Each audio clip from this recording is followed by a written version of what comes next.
If we could get a few more folks just letting us know who you are. Are you a parent? And I will say that I am a stepmom. Um, and one of the things that about parenthood is there are so many different, parenthood comes in so many different shapes and sizes. I have a stepmom to Micah who lives on the other side of the country. And that in itself is really hard on parents who don't live with their kids or who are splitting time with their kids during the pandemic for sure. So I want to recognize that parenthood comes in all shapes and sizes. So, all right, well, let's jump in. So welcome to Leading with Empathy and Allyship. I am Melinda Briana Epler, the founder and CEO of Change Catalyst, where we build inclusive innovation through training, consulting, and events. In this series, we go deep and we get real. We build empathy and we explore tangible, actionable steps that we can all take to be better allies and better advocates for each other. So we do have a new link, as you all have discovered. It's the same link every week now. You don't have to search for the new link. So you can go online and find out again who is coming up, what conversations are coming up at changecatalyst.co/allyship series. And today we're talking about parenthood while working remotely in a pandemic, right now in this state of the world that we're in, with Muna Hussaini, Chief of Staff to the CEO at Indeed. Hey. Hey, Good to see Melinda. you. Thank you for having me, and thank you for everyone who's joining and listening in. Yeah, absolutely. And love your balloons. They feel very festive right now in this moment. Sometimes you just have to set an intention. Exactly.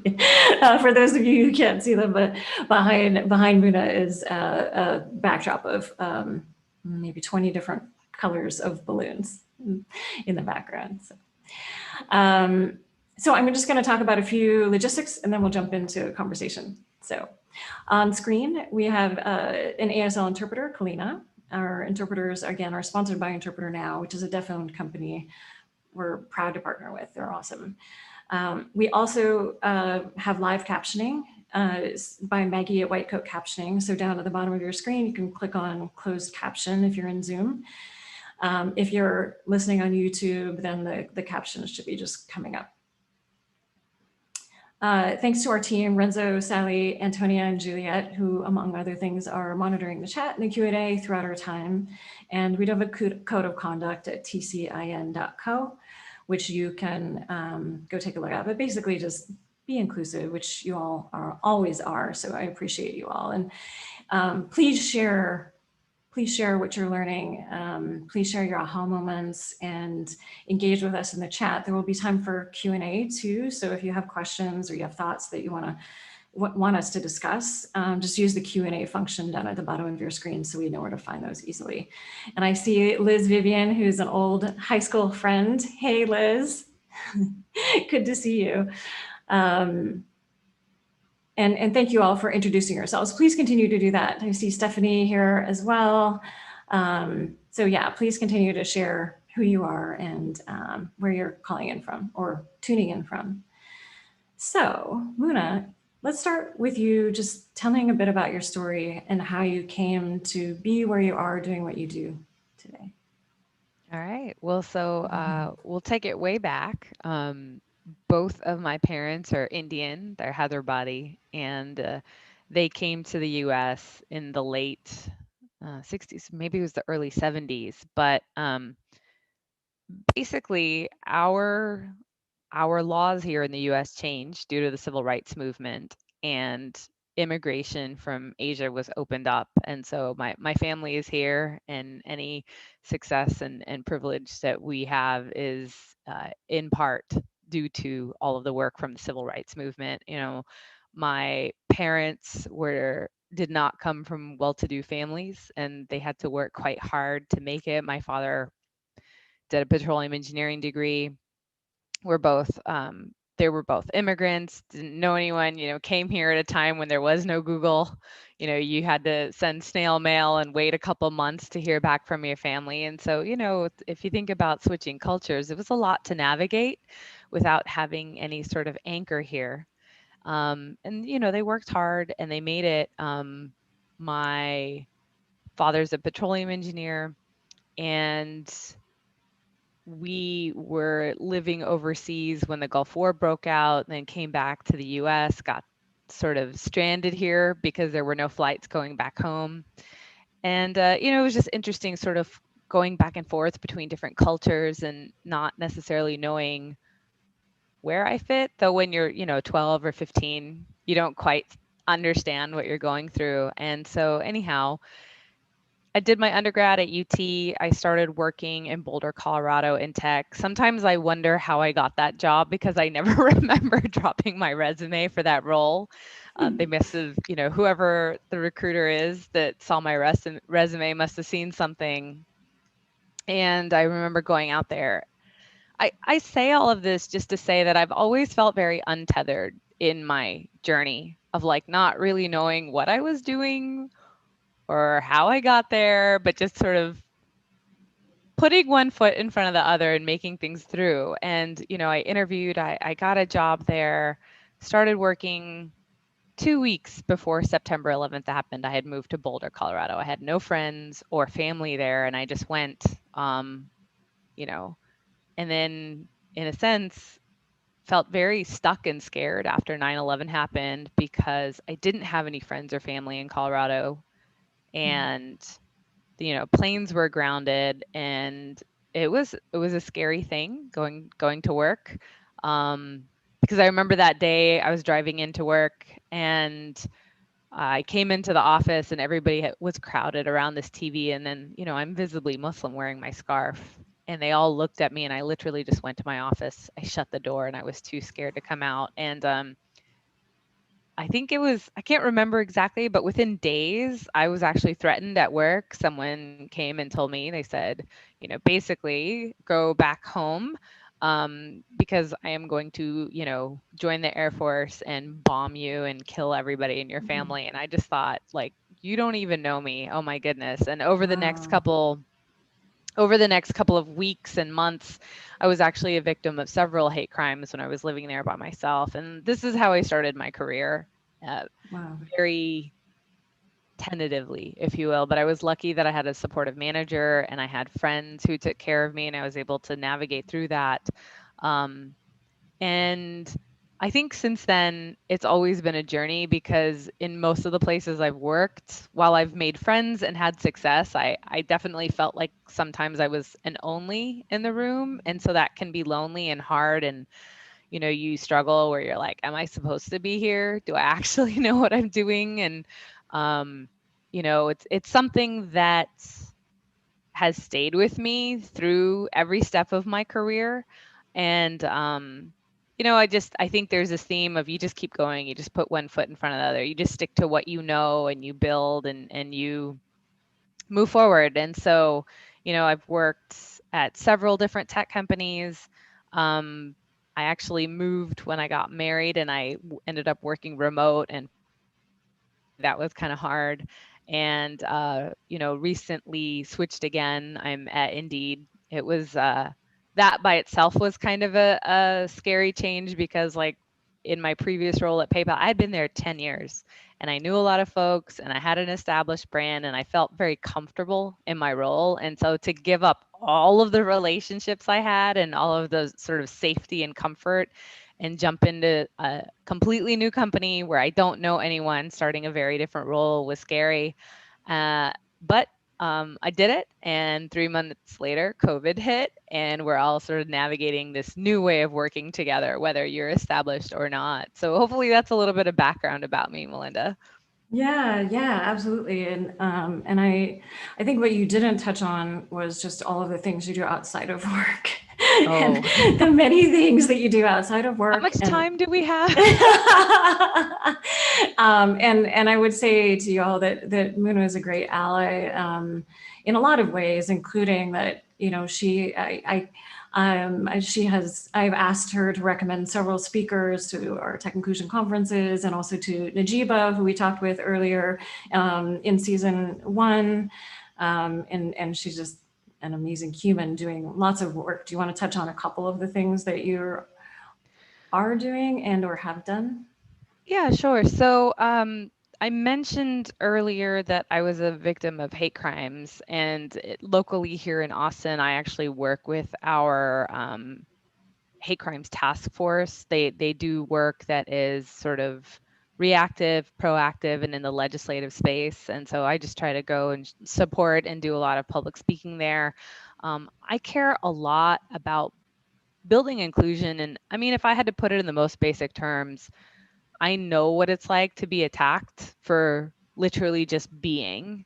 I don't want anyone to go through that. And I care about building the world I want to live in. And so I serve on the board of an organization called IACT, Interfaith Action of Central Texas, where, with a, you could say, faith perspective, bringing people together, modeling what dialogue looks like, building a future through service, and, providing support to the community. And so we do a lot of work there. And then recently started a Muslim organization called Muslim Space, which is also inclusive. It doesn't matter what denomination you are, it doesn't matter how you practice, it doesn't matter, come as you are is really like what our motto is. And it's also very gender inclusive, right? It's not like one type of person is on the board or in a position of leadership, which sometimes isn't the case in many mosques here in the US. And then I'm on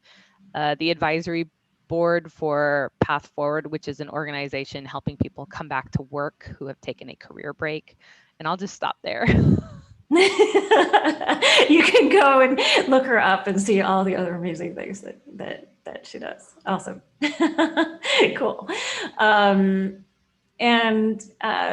So just so everybody knows, we're going to talk a little bit about we're going to talk about parenthood today, and we're going to talk about kind of what individuals are going through, what parents are going through, what you might do to support each other across your teams, and then what you might do to support parents across companies. So just so you know what's coming up.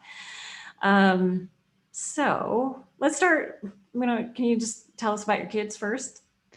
Right. So I have a 12-year-old daughter, and I fondly refer to my 4-year-old as a monster. He's super special. COVID is not my 4-year-old is not doing well with COVID and being at home. And then we recently adopted a COVID pet.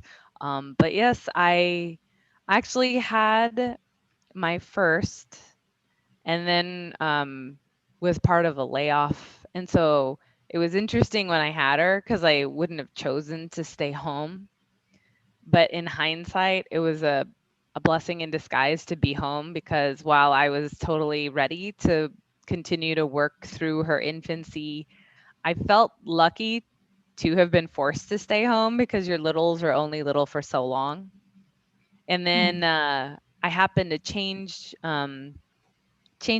fields, if you will. I went from, like, I guess, IT support into software development at that time, and started a new job. And I didn't realize it at the time, but I was a returner because I had taken time off and I had a gap on my resume, and I was trying to go back to work, and, working in tech, doing project management support for software development.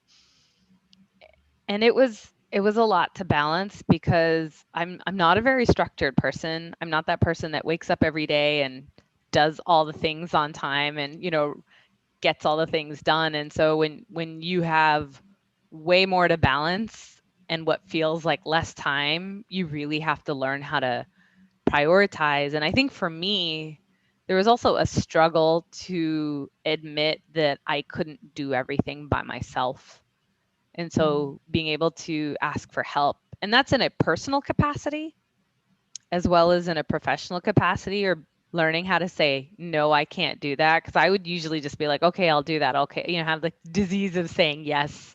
And I think as I've gotten older, I've, I think I would put it that, like, I value my own time more, and I'm able to say, this is important. I'm going to spend time on it. But when I was younger, and especially when I was a young mother, it was really hard for me to, like, draw those lines and discern where I needed to spend my time and where I needed to say no.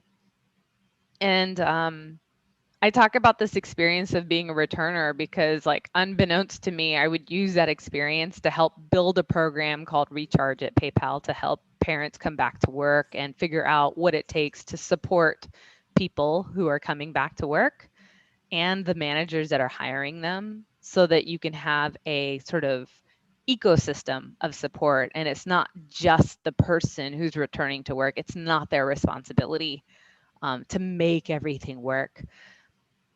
And then when you have two kids, the game changes a little bit. I think it's still easier than, having only one, especially if you're in a, two parent setup at home, because you still have one parent per child. I think it gets more complicated when you have more than that.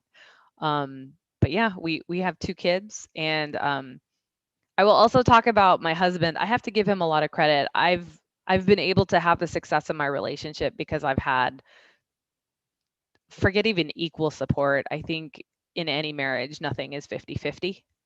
But like, he's just been there for me no matter what. So, like, for example, when I first started working and my daughter was, I think, 18 months at that time, I was nursing and I nursed both of my kids till they were almost 3. And when I was traveling for work, my husband would actually travel with me and take time off from his work so that I could continue to nurse my kids. And, like, that's the level of dedication and support I've enjoyed from my husband, where I've never felt like I had to pick and choose between my family and work. And I don't know that most people can easily say that in my position. Hmm. Yeah. Yeah, I want to ask the just the audience too. How are you all? How are you all doing right now? If you're a parent, how are you? How are you coping? How are you handling work and parenting? Um, and then maybe Muna, can you talk a little bit about some of the ways that you have kind of made sure to take care of yourself in all of this?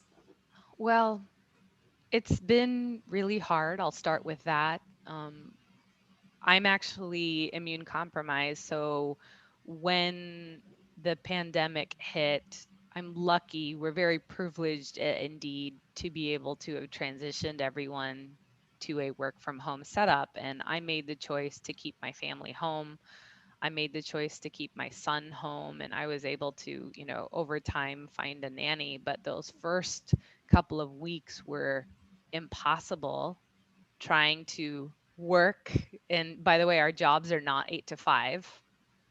And so work and have a 4-year-old hanging on you and make sure a 12-year-old is able to, like, do whatever they need to at school. I think the first week or two we had spring break, so at least there was some Mm. respite there, but it was just impossible. And then, okay, like, how do we get groceries? Like, how do I do all the things I need to for my family to survive? And it was just too much. It was too much to handle.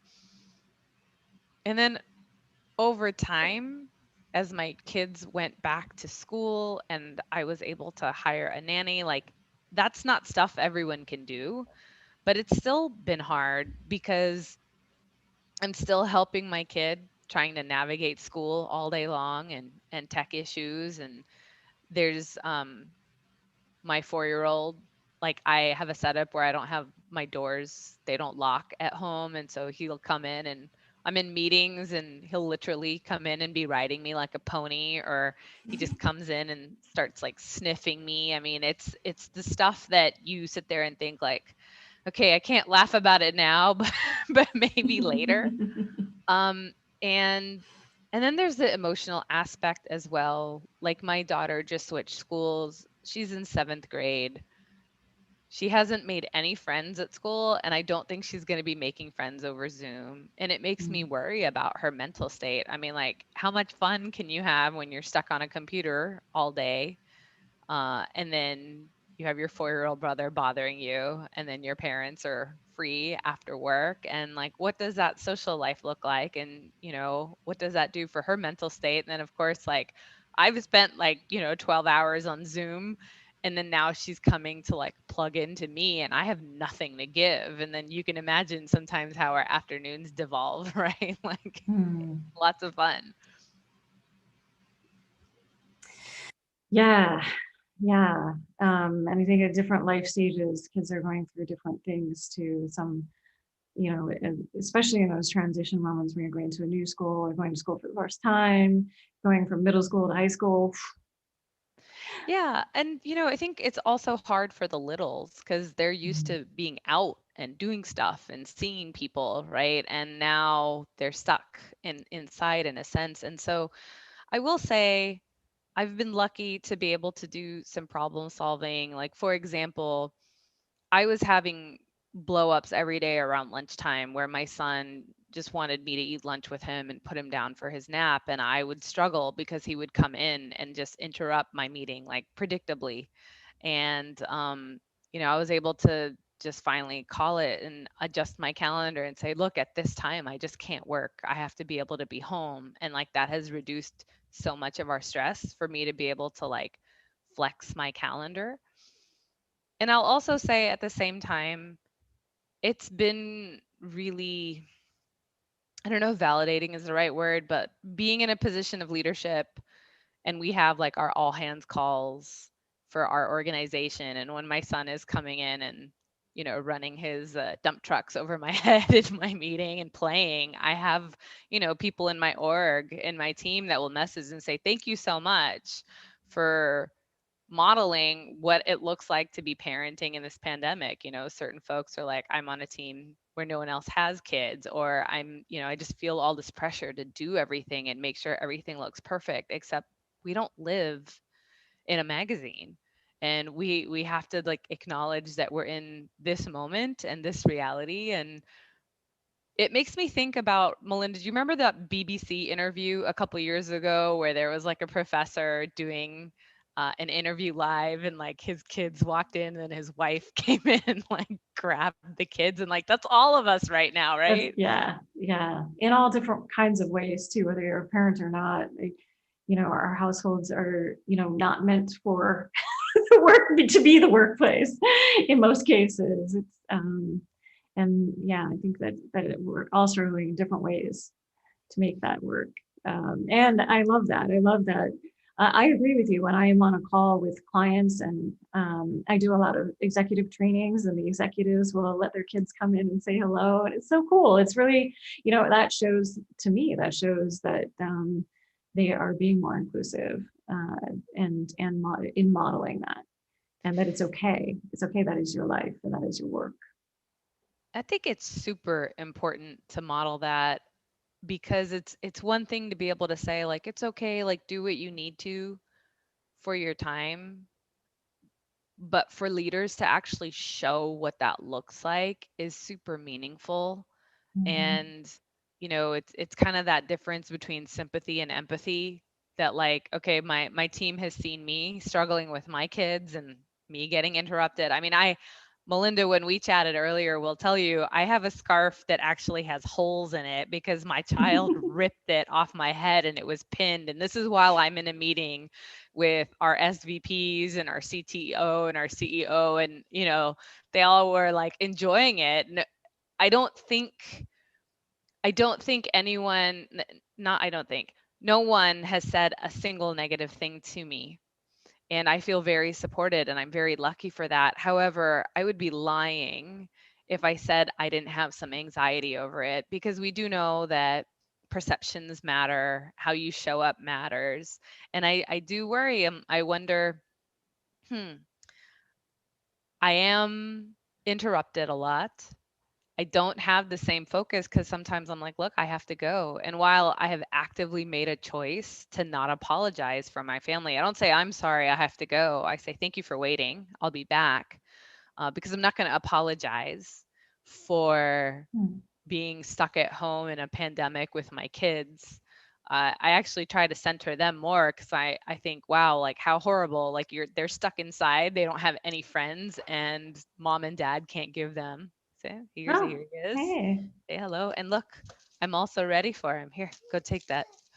Go, go eat it. I knew he was coming. Um, but like, yeah, you almost saw that. Like he started hitting my monitor and my camera, and then you would have seen him go into Hulk mode. But like I was ready, I was prepared because I knew we'd be recording, right? And so um Yeah, I worry. I wonder like how much of my capacity is going to be impacted, how many of my projects or things I'm working on will be interrupted. And it can be a, we'll just use the word annoying Mm, interaction for the people I'm working with. But I think it makes me wonder like who defined what success looks like? Our industry, like if you think about, historically, like how were factories set up? They were set up to run efficiently, right? With, certain times and rolling out as many widgets as possible. And the thing that was maximized was output.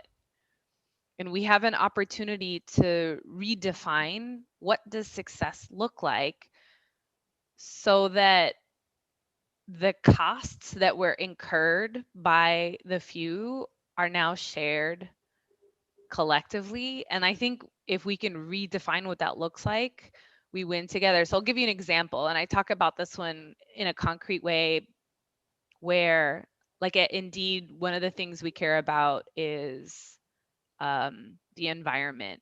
And we have compostable cups and compostable spoons, napkins. Like there is, there, like I don't even think we have regular garbage cans in the office because everything is compostable. And so we've decided to focus on a value and live it. And so I think during this pandemic, I encourage all of us to think about like what does success look like? Do we need to be working 8 to 5?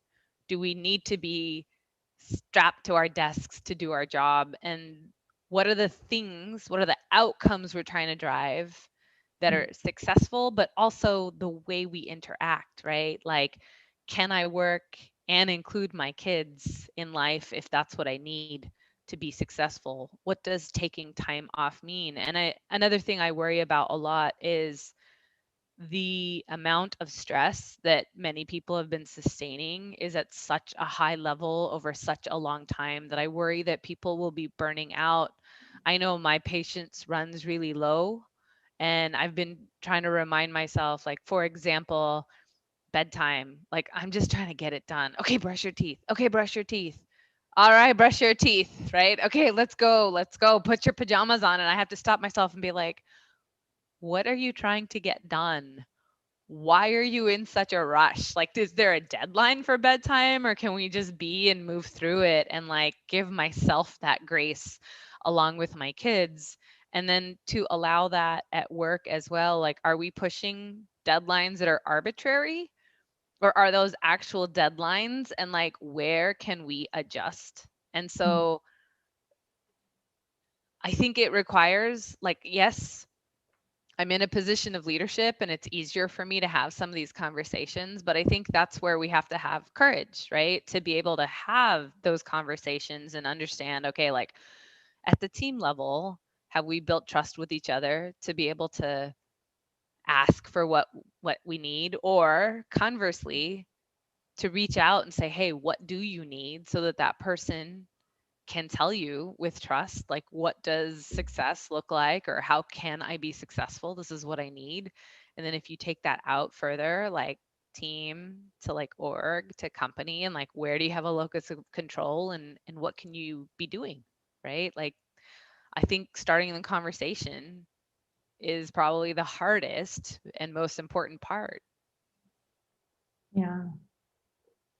There's some interesting comments happening in the chat. Uh, Fabienne talks about this is a very new experience and really hard, but there are beautiful glimmers to be there every day and anchor in what it means to be family. Uh, um, Liz says, love to redefine success. We have a powerful opportunity to reset what life can look like, and what a gift to our kids to see us do that. That, Yeah, yeah. absolutely. I think I'll give you an example. I have a colleague who works between Austin and Japan. And the amount of traveling she was doing before used to stress me out. And now she's able to do her job completely remotely, and she thinks I am never going back to traveling again. But like, who set that norm?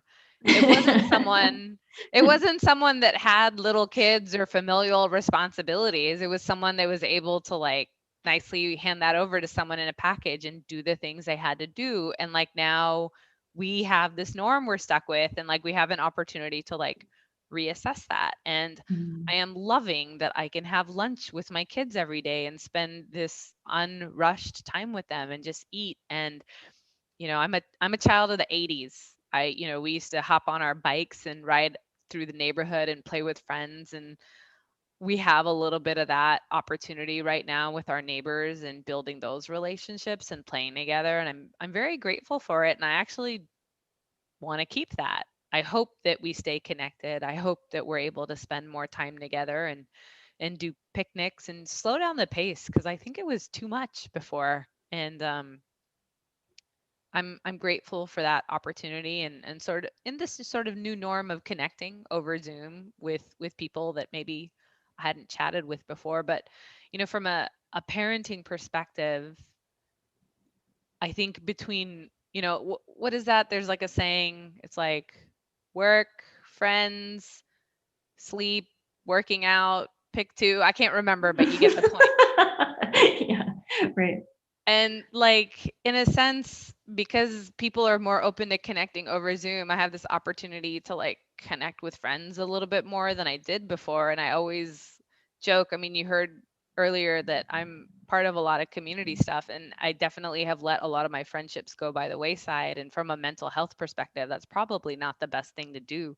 And so in a sense, it's been nice to be able to reconnect with friends and realize like I need that in order to be okay, and that I have to prioritize myself. And I think that's another hard one as far as being a parent, because you never put yourself first.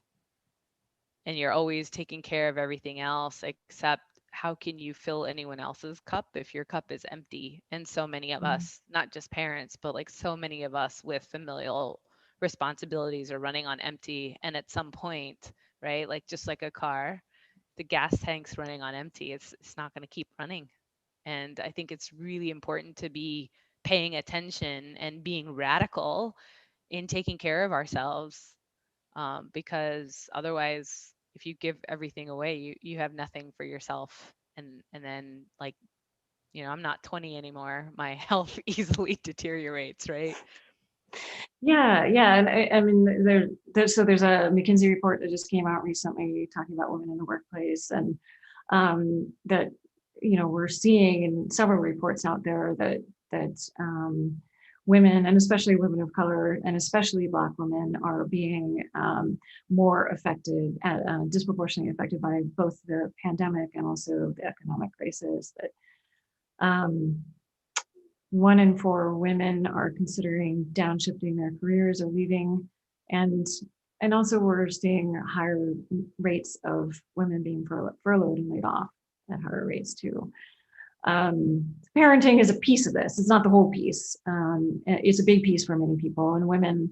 That same McKinsey report also shows that women are bearing more of the time of parenting, the amount of time put into parenting, especially when women, mothers with young children. So, I think there are things um, that we can do ourselves, that parents can do to take care of themselves better, so that exhaustion doesn't hit, and the burnout, and then there are things that we have to do in our companies. Uh, so let's talk a little bit about, and I think that this is a reality that companies need to come to terms with it, and we can't just continue to go on as if it was the old normal. It's not. It's a new normal. So what are some of the things that you are doing across your team that kind of support each other, support parents in particular? Well, like as I mentioned earlier, here we're really lucky and fortunate to be in a business where folks are able to go remote. And Indeed was one of the first companies to go fully remote, and so we have that opportunity in a lot of roles to have that flex time, if you will, that Mhm. opportunity to be working remote and to be able to manage based on outcomes and to projects, and for people to be able to say like, hey, this is what I need. And so at a company level, we actually did a survey to see what people needed, and they came back with some options around, okay, like how can we provide some flexibility, whether it's like reduced work schedules and reduced pay, or did people want to take unpaid leave, did people just want to have a like voluntary severance, and like what does that look like.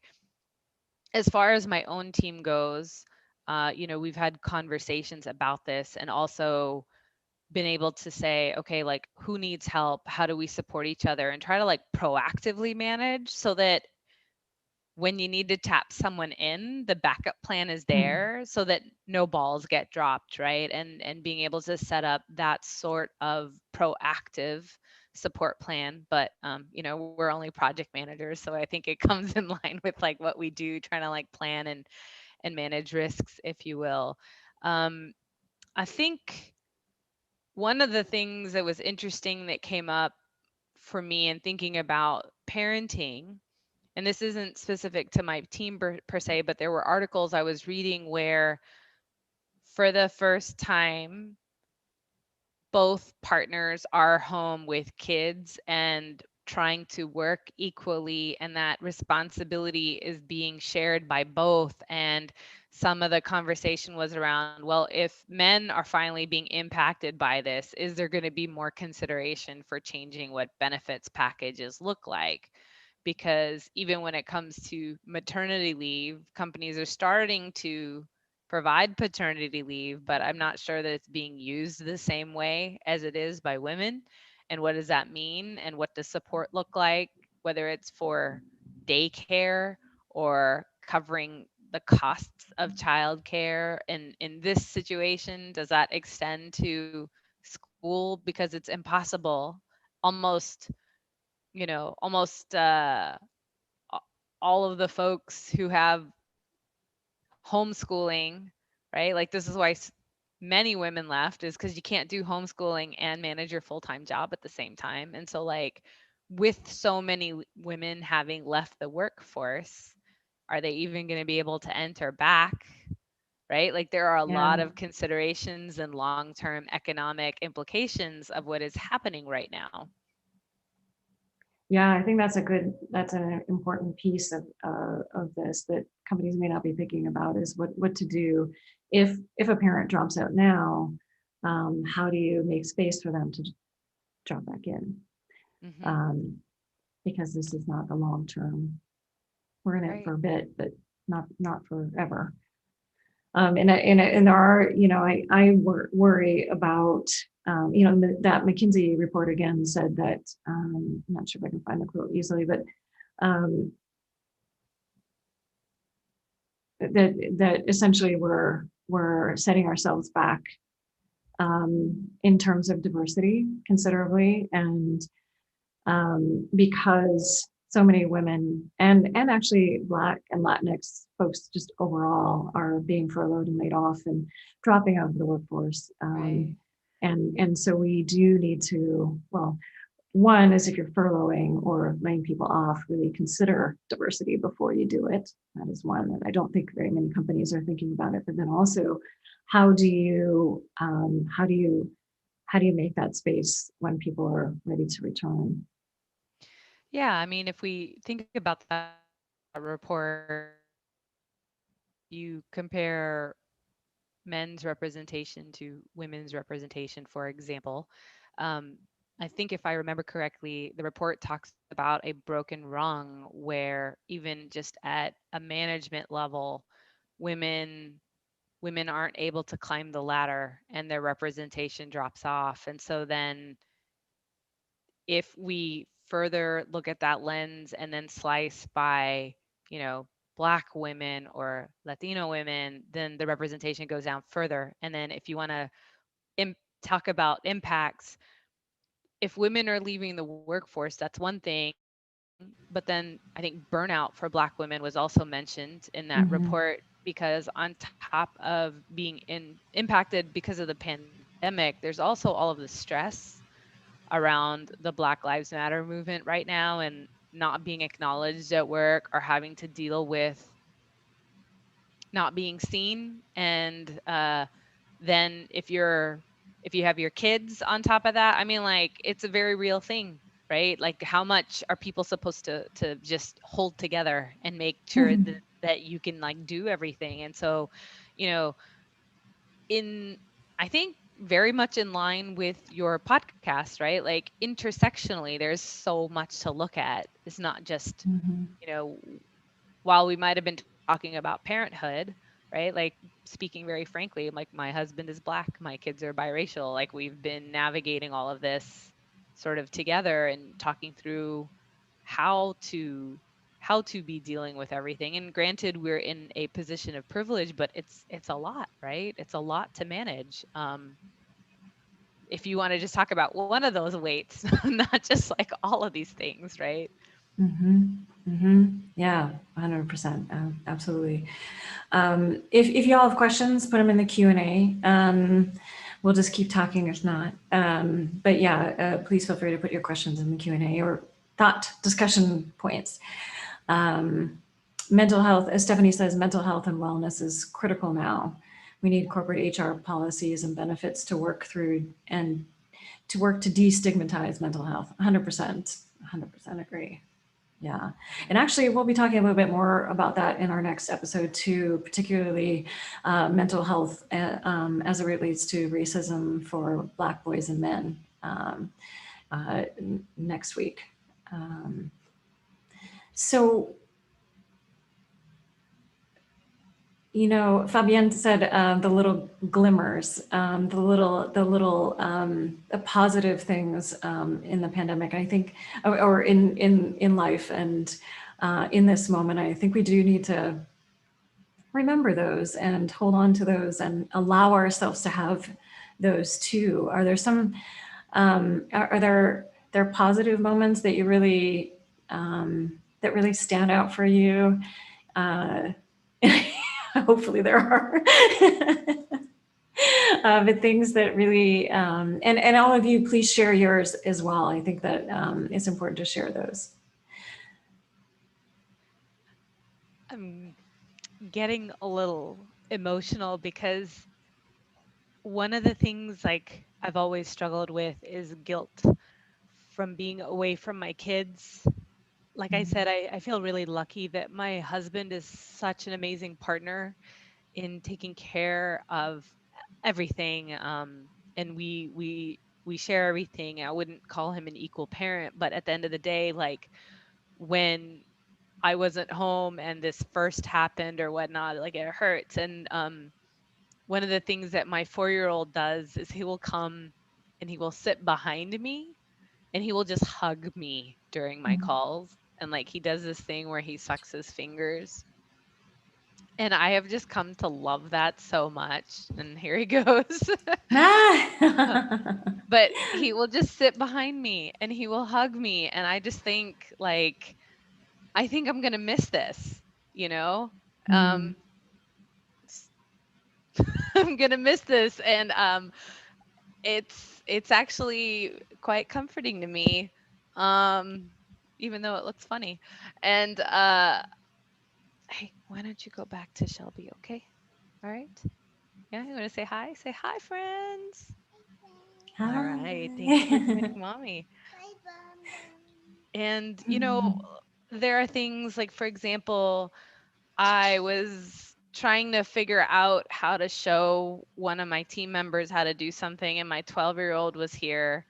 And she just came in and she goes, "Mommy, I made a video for you, like, on my phone, and you can just send it to your teammate." And I just thought, oh my goodness, like, first of all, I didn't even know she could do that kind of stuff, but, like, just the interactions during the day that I wouldn't ever have if I was at work or traveling and away, and, like, I get to be a part of my kids' lives, um, kind of just integrally. I mean, just being able to even sit in on their their classes and like listen to what is going on and seeing how my child interacts and what kind of human she is. Like I will do a little humble brag here.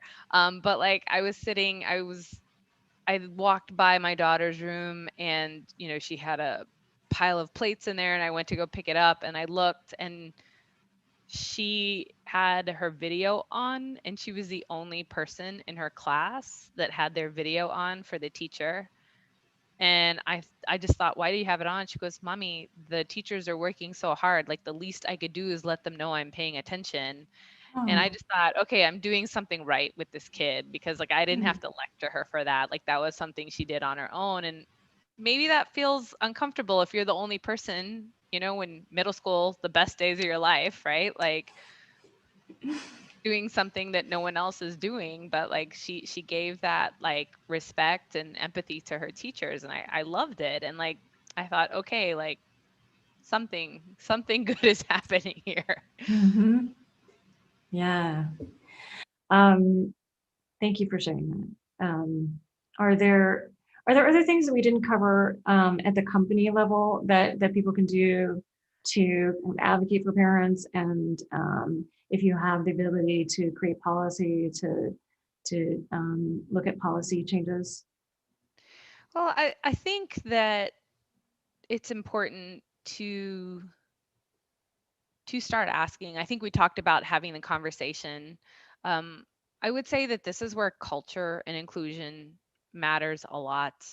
And what type of culture have you set? And are you even thinking about inclusion, right? We talk about our people being our greatest asset. If they really are, then the work that we do to ensure our people are taken care of becomes obvious. And you have to start with the conversation. And trust has to be there as well. People have to know that if they share something that maybe makes them vulnerable, that they have the psychological safety to share and that they won't Mm, be penalized for it. And it can be really hard if, for example, you're working on a team or with a manager that doesn't care. How are you supposed to ask for the support you need, or an accommodation, if you can't even raise the question? And so, like, you know, I guess take the time to look at the brutal facts, and kind of acknowledge where you stand and start doing the work. I mean, I think a lot of companies probably had to do some of this work because of COVID and just, yeah. folks are looking for comfort or trying to figure out, right? Because if you're like, oh my goodness, do I have a job? Like, what's going to happen? I give a lot of points. For example, I'll just talk about what we've done here. I mean, we've had company wide calls with our CEO and our COO talking about, you know, the pandemic and, like, for example, after George Floyd was murdered, we actually had, I think, a psychologist come and talk to us with our Black employee group. And we had like a company all hands call that was like one of the orgs canceled their call to join the call with the psychologist, right? Like your leadership setting a tone and creating opportunities for conversation makes a difference. That modeling makes a difference. Like you can't just say, oh yeah, you know, well, tell us what you need, and then there's like no backup, and like people can sniff that out very quickly, right? And so just being able to have the micro conversations, but it has to be modeled at leadership, Mhm. so that people have that safety. And then there has to be follow up, right? Because people need to know that their feedback was given and heard and that something is happening. And I don't know if everyone expects, changes overnight, but like one step at a time, right? Like let's move in the right direction and Yeah, start and in keep good faith. taking steps. Yeah. Yeah, yeah. Yeah. Alana asked a question. When you had your second little, how did you navigate career growth and transitions? How did you overcome challenges during that time? Hmm. You know,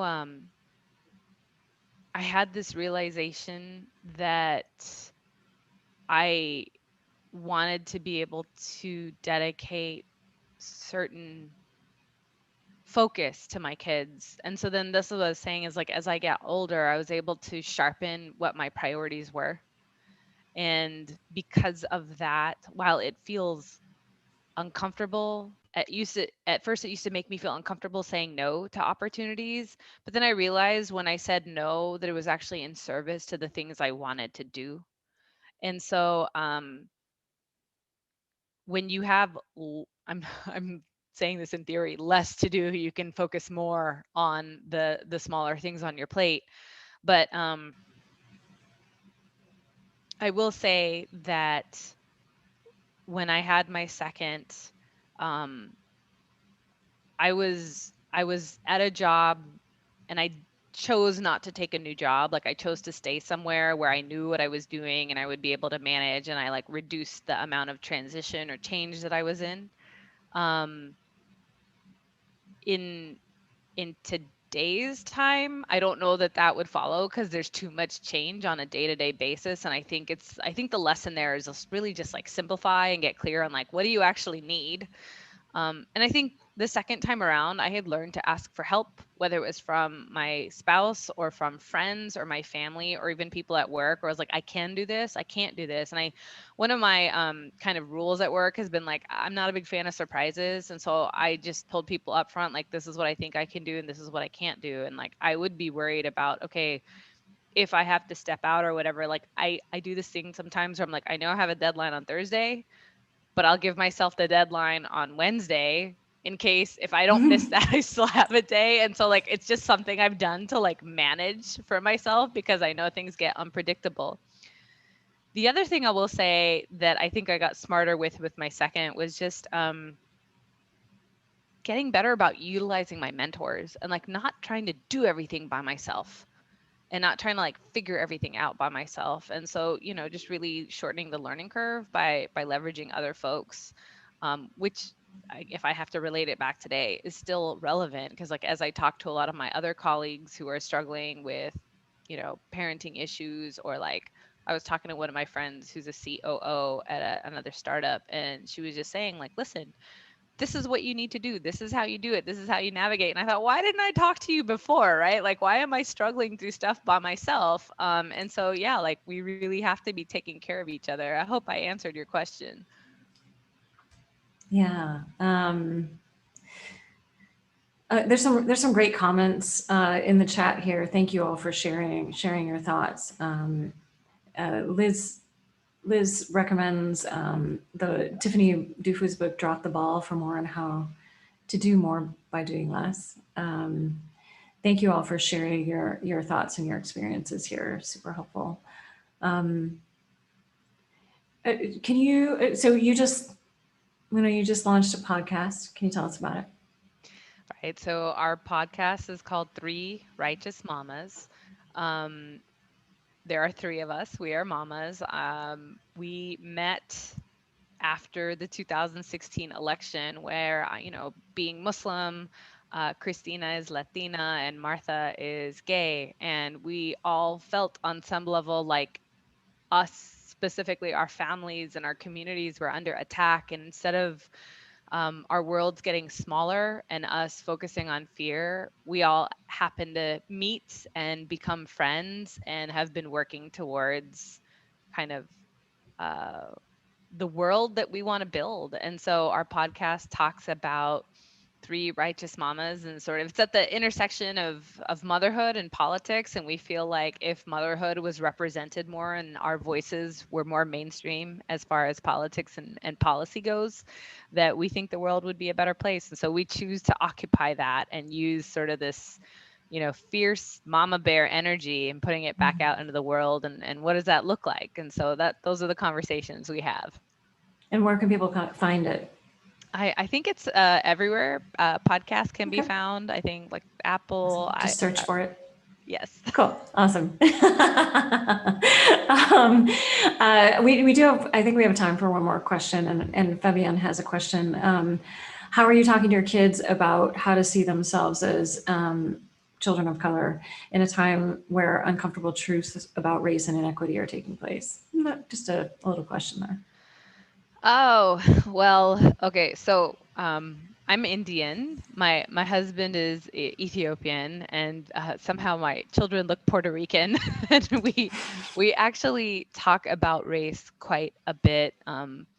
It's interesting. My daughter started reading at a very young age, and so we, whether it's like the Wall Street Journal or whatever, right? Like we always have newspapers around, so my daughter's always been able to read headlines. And I just thought, okay, we have to introduce her to the world where she is. Obviously, we try to explain things in an age appropriate way, but I actually don't shy away from telling my daughter anything because I want her to understand and be able to manage and address what is happening. And so, I think, gosh, what was she, 7 when the 2016 election happened, when Trump won, and then the Muslim ban happened. And I just thought, okay, like I go to school with my kid.